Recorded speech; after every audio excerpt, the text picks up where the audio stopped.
National study of more than 5,000 Australian children has found that sleep problems in childhood are setting some kids on the path of academic and health challenges.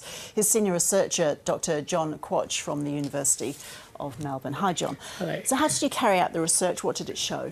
Yeah, so the study followed 5,000 children from when they were first born until they were 10 to 11. And what we were able to do was ask the parents whether the child had a sleep problem every 2 years. And then we're able to show that there were distinct pathways of sleep problems across time, and that these pathways were related to the child's behaviour, their quality of life, as well as their academic outcomes. So we all know about disturbed nights for parents with young kids. What's termed to be a sleep problem, though? So for us, we were really focusing on parent perception. We know that different parents perceive their child's sleep differently. So we're really focused on, does the parent actually recognise the sleep problem? And that's what we found, that there were about 8% of children that their parents every 2 years were telling us their child had a sleep problem. And that's from 0 to 10 years of age. So what are these sleep situations then that cause the biggest problems as kids grow up? Yeah, so that the most common ones are problems going to bed at night or frequently waking up overnight, and that we know that most of these are mostly behaviour in nature. So having a good bedtime routine, having good sleep hygiene, which just simply means having a dark room for the child, having a quiet area where the child falls asleep, as well as keeping that hour before bedtime a really relaxing time for the child.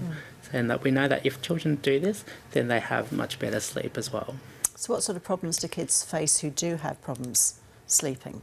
Yeah, so what we found was they had poor behaviour, as reported by both their parents and their teachers. So really sleep problems at home impacting in the school environment, as well as the teachers were saying that the child had poor maths and language outcomes, as well as the children also had poor NAPLAN scores in Year 5 as well. And health challenges also?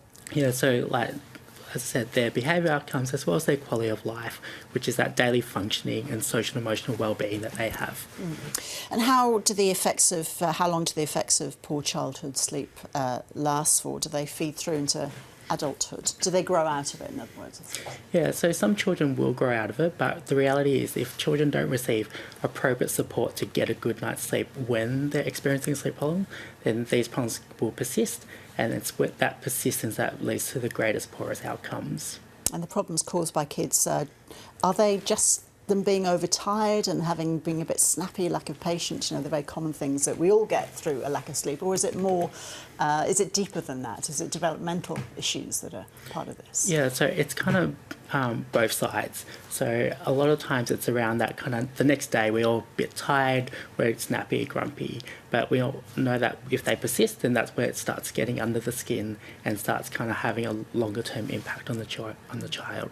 What's the next stage of your research then, John? The next stage is to think about how do we promote better sleep amongst children and their families, and how do we support parents to know what to do when their child's experiencing a sleep problem. Dr. Jon Quach, thanks so much. Thank you.